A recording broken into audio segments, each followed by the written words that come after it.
नमस्कार विद्यार्थियों। आज का अगला टॉपिक है भूगोल में प्रदेश की संकल्पना। ये बीए भाग तृतीय वर्ष का विश्व के प्रादेशिक भूगोल का पहला टॉपिक है। प्रदेश क्या है, ये संकल्पना इसकी कहाँ से शुरू हुई। सबसे पहले अगर इसकी बात करें तो ईसा पूर्व 3री शताब्दी से प्रदेश की संकल्पना शुरू हुई थी और स्ट्रेबो नामक एक यूनानी रोमन भूगोलवेता था जिसने प्रदेशों का वर्णन है वो भूगोल अपने ग्रंथों में किया था। इसके बाद क्लूवेरियस नाम का एक विद्वान था जिसने विश्व भूगोल नामक एक पुस्तक लिखी और उसमें संसार के विभिन्न प्रदेशों का वर्णन किया। इसी तरह से बीच में अंधकार युग आया, अरब भूगोलवेता आए।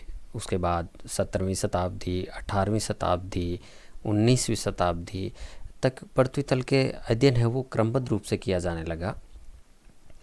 18वीं शताब्दी के अंत में एक जर्मन विद्वान कांट था, उसने भौगोलिक अध्ययन की विचारधारा को अपनाया और उसने प्रादेशिक अध्ययन को भी महत्व दिया। रिस्थोपेन, कार्ल रिटर, कांट, ये 3 ऐसे विद्वान थे, जर्मन विद्वान, जिन्होंने प्रादेशिक अध्ययन को महत्व दिया। 20वीं शताब्दी के प्रारंभ में पुनः प्रादेशिक भूगोल के अध्ययन को महत्व दिया जाने लगा। इसके पश्चात अल्फ्रेड हेटनार व ब्रिटिश विद्वान हर्बर्टसन ने वृहद प्रदेशों का भौगोलिक अध्ययन किया। भूगोल में प्रदेश की संकल्पना को व्यवस्थित रूप से विकसित करने का श्रेय ब्रिटिश विद्वान हर्बर्टसन को है, जिन्होंने जर्मनी में लैंडसॉफ्ट की विचारधारा प्रस्तुत की। ये लैंडसॉफ्ट विचारधारा है जो प्रादेशिक भूगोल से संबंधित है, प्रदेशों के अध्ययन से संबंधित है। उसके बाद फ्रांसीसी भूगोलवेता विडाल डे लाब्लास, डिमांज या अल्बर्टी मार्टोने आदि ने प्रादेशिक भूगोल का अध्ययन किया। विडाल डी ब्रास ने फ्रांस के भूगोल में फ्रांस के पे प्रदेशों का भौगोलिक वर्णन किया है। इस प्रकार प्रदेशों के निर्धारण में भौगोलिक प्रादेशिक विशेषताएं मूलतः आधार मानी जाती हैं। इस प्रकार ये प्रदेशों की संकल्पना है कि रोमन भूगोलवेता से लेकर अरब भूगोलवेता, उसके पश्चात अंधकार युग में, उसके बाद जर्मन, फ्रांस भूगोलवेता, इन भूगोलवेताओं ने ये इस तरह की अपनी एक संकल्पना दी और विश्व के विभिन्न अलग अलग तरह के प्रदेशों का अपने ग्रंथों में वर्णन किया, जिससे भूगोल में प्रादेशिक भूगोल की संकल्पना है वो निकल के आती है। अब आता है प्रदेशों का वर्गीकरण। प्रदेशों का किस आधार पर वर्गीकरण किया गया है। प्रदेश वास्तव में क्या होता है? प्रदेश एक ऐसा क्षेत्र होता है जिसमें भौगोलिक दशाओं की समानता तथा विकास संबंधी समस्याओं की समरूपता होती है। कहने का मतलब एक ऐसा क्षेत्र जिसमें भौगोलिक दशाएं समान पाई जाती हो और विकास संबंधी जो समस्याएं हैं वो भी उस क्षेत्र विशेष में अपने आप में एक जैसी पाई जाती हो। ग्रिफिथ टेलर के अनुसार प्रदेश पृथ्वी के धरातल का एक इकाई क्षेत्र होता है। मतलब पृथ्वी के धरातल का कोई एक इकाई विशेष क्षेत्र होता है जिसको प्रदेश कहा जाता है। अगला आता है हर्बर्टसन। हर्बर्टसन के अनुसार प्रदेश जल, पौधे और जीव जंतु तथा मानव का भूमि पर सम्मिश्रण है जिसका परस्पर एक दूसरे से स्थानिक संबंध होता है। अंत में हार्टसोन के अनुसार एक निश्चित आकार का क्षेत्र जो आसपास के क्षेत्र ने किसी न किसी प्रकार से भिन्न होता है। कहने का मतलब हार्टसोन ये कहता है कि कोई एक ऐसा क्षेत्र जो आसपास के उसके चारों ओर के क्षेत्र से अपने आप में भिन्नता रखता है, तो ऐसा क्षेत्र है वो प्रदेश कहलाता है। ये प्रदेश चाहे भौगोलिक प्रदेश हो सकता है, प्राकृतिक प्रदेश हो सकता है, जनसंख्या प्रदेश हो सकता है, जलवायु प्रदेश हो सकता है, इस तरह से खनिज प्रदेश हो सकता है। वो क्षेत्र जो आसपास के क्षेत्रों से अपने आप में भिन्नता रखता है। इस प्रकार के क्षेत्र में समरूपता को ध्यान में रखते हुए विभिन्न लक्षणों के कार्यों के आधार पर प्रदेशों को निम्नलिखित भागों में विभाजित किया जाता है। पहला आता है जातीय प्रदेश। जातीय प्रदेश से मतलब है पृथ्वी पर प्राकृतिक रूप से समानता रखने वाले प्रदेशों को जातीय प्रदेश कहते हैं। मतलब प्राकृतिक रूप से एक समानता रखता है, जैसे जलवायु प्रदेश है, भूमध्य सागरीय जलवायु है, टैगा जलवायु है, टुंड्रा जलवायु है। इस तरह की प्राकृतिक रूप से समानता रखने वाले ये पृथ्वी पर अलग अलग स्थानों पर पाए जाते हैं, परंतु उनकी जो प्राकृतिक रूप से समानता एक जैसी पाई जाती है। अगला आता है विशिष्ट प्रदेश। इस प्रकार के प्रदेशों का एक ही नाम होता है और इनकी इकाई का निर्धारण भौतिक और मानवीय क्रियाकलापों के आधार पर किया जाता है।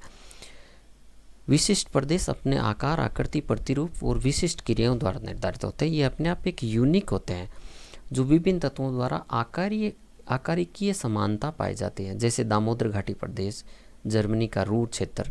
अगर कोयला उत्पादन क्षेत्रों की बात करें तो दामोदर घाटी भारत में प्रसिद्ध है, जर्मनी में रूर बेसिन प्रसिद्ध है, जो अपने आप में एक ही नाम से प्रसिद्ध है, कोयला उत्पादन क्षेत्र।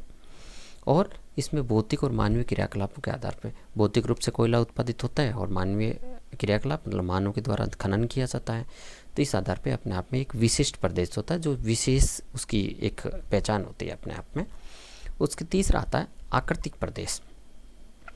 आकृतिक प्रदेश में सर्वत्र एक लक्षण की समरूपता पाई जाती है। ये सांस्कृतिक और प्राकृतिक दोनों रूप में समानता पाई जाती है, हो सकती है। इसका विस्तार अधिक होता है, जैसे थार का रेगिस्तान है, हिमालय पर्वतीय प्रदेश है, पठारी क्षेत्र है, यूराल प्रदेश है, मैदानी क्षेत्र है। तो इस तरह की एक विशेष तौर से क्या है कि उच्चावची विभिन्नता कह सकते हैं, उसके आधार पर अगर कोई विभाजन किया जाता है तो आकृतिक विभिन्नता है। अगला आता है कार्यात्मक प्रदेश। कार्यात्मक प्रदेश एक ऐसा क्षेत्र होता है जिसमें सर्वत्र एक से अधिक कार्य व संगठन की समानता होती है।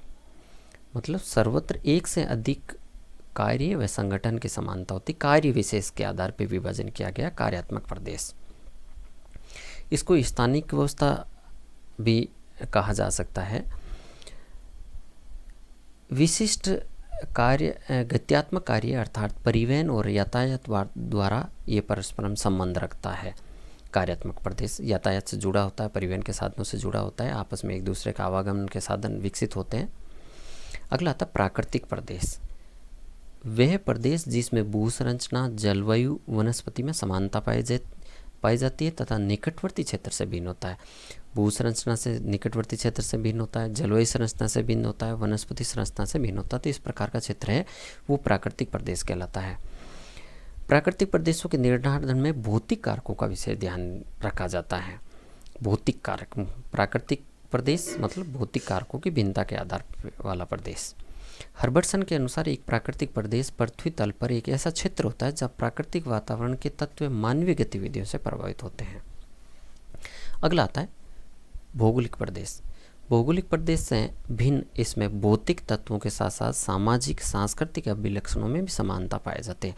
मतलब भौतिक तत्वों के जो प्राकृतिक प्रदेश है उसमें भौतिक कारक समान पाए जाते हैं। भौतिक कारकों की समानता के साथ साथ अगर सामाजिक और सांस्कृतिक अभिलक्षण भी एक रूप जैसे पाए जाते हैं तो वो भौगोलिक प्रदेश कहलाता है। इसी आधार पर किसी भौतिक समानता के प्रदेश में जितनी दूरी तक विस्तृत क्षेत्रों के आर्थिक व्यवसायों में समानता मिलती है, जिन्हें मिलाकर भौगोलिक प्रदेशों का निर्धारण किया जाता है। कहने का मतलब उस क्षेत्र विशेष में अगर इस तरह के आर्थिक व्यवसायों में एक जैसे मिलते हैं तो उसका निर्धारण भौगोलिक रूप से कर दिया जाता है। भौगोलिक तत्वों के आधार पर इसे कई भागों में विभाजित किया जा सकता है, जैसे ऊंचाई के आधार पर पर्वतीय पठार मैदान, जलवायु के आधार पर मानसूनी व टुंड्रा प्रदेश। अगला आता है सकेंद्रीय प्रदेश।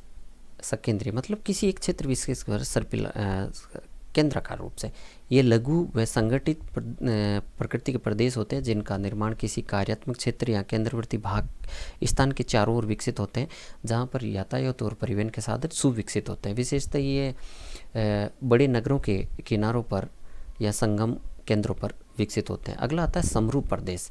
ऐसे क्षेत्र या ऐसे विशेषताएं जहाँ पर किसी न किसी भाग में समरूपता पाई जाती है। अगर एक लक्षण की समरूपता है तो एक लाक्षणिक प्रदेश होगी, अगर एक से अधिक लक्षणों की है तो वो बहुलाक्षणिक होगी, और आर्थिक क्रियाओं में अगर समानता पाई जाती है तो समरूप आर्थिक प्रदेश कहलाते हैं। अगला आता है राजनीतिक प्रदेश। इन प्रदेशों में स्थलाकृतिक, जलवायु या वनस्पति की समानता के स्थान पर केवल प्रशासनिक संबद्धता होती है। जैसे भारत में राज्य है, तहसील है, ग्राम है, जिला है, जहाँ राजनीतिक इकाइयों के आधार पर निर्धारण किया जाता है तो वो राजनीतिक प्रदेश कहलाता है। नगर प्रदेश किसी महानगर के कार्यों के प्रभाव से एक प्रथम क्षेत्रीय इकाई के रूप में विकसित होता है। नगर के आसपास का क्षेत्र है वो वाला। और अंत में आता है पूर्ण प्रदेश या कंपेज। कंपेज शब्द ध्यान रखना, कई बार पूर्ण प्रदेश की जगह कंपेज